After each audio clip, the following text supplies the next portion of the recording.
leaving for London. It was childish to be so scared, she knew that, but knowing didn't ease the pain. When Natalie had first told them that she wanted to graduate early and spend her last quarter in London, Annie had been proud of her daughter's independence. It was the sort of thing that seniors at the expensive prep school often did, and precisely the sophisticated sort of adventure Annie had wanted for her daughter. Annie herself would never have had the courage for so bold a move, not at 17, not even now at 39. Travel had always intimidated her. Although she loved seeing new places and meeting new people, she always felt an underlying discomfort when she left home.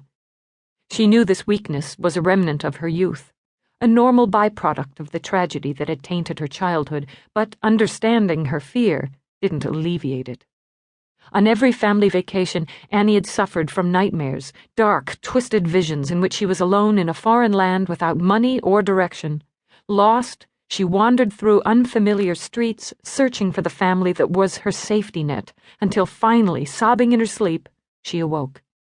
Then she would curl into her husband's sleeping body and, at last, relax. She had been proud of her daughter's independence and courage in choosing to go all the way to England by herself, but she hadn't realized how hard it would be to watch Natalie leave.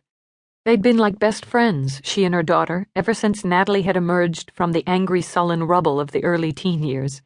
They'd had hard times, sure, and fights and hurt feelings, and they'd each said things that shouldn't have been said, but all that had only made their bond stronger. They were a unit. The girls in a household where the only man worked 80 hours a week and sometimes went whole days without remembering to smile. She stared out the car window. The concrete-encrusted canyons of downtown Los Angeles were a blur of high-rise buildings, graffiti, and neon lights that left streaking reflections in the misty rain. They were getting closer and closer to the airport. She reached for her husband, touched the pale blue cashmere of his sleeve. "Let's fly to London with Nana and get her settled with her host family. I know—" "Mom!" Natalie said sharply from the back seat. "Get real! It would be so humiliating for you to show up." Annie drew her hand back and plucked a tiny lint ball from her expensive wool pants. "It was just an idea," she said softly.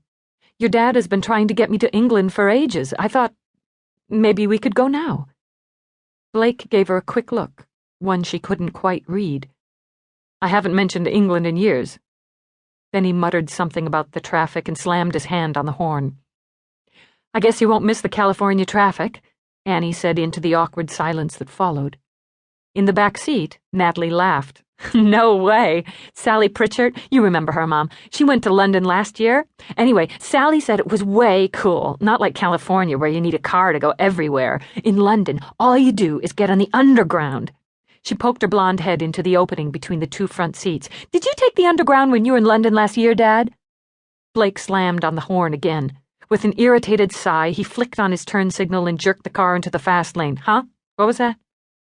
Natalie sighed. "Nothing." Annie squeezed Blake's shoulder in a gentle reminder. These were precious moments, the last they'd see their daughter for months, and as usual, he was missing them. She started to say something to fill the silence, something to keep from thinking about the loneliness of a house without Natalie. But then she saw the sign, LAX, and she couldn't say anything at all. Blake pulled onto the exit ramp and drove into the dark silence of the Underground parking lot, killing the engine. For a long moment, they all sat there. Annie waited for him to say something fatherly and important, something to mark the occasion. He was so good with words. But he merely opened his door. As always, Annie followed his lead. She got out of the car and stood beside her door, twirling her sunglasses in her cold, cold fingers.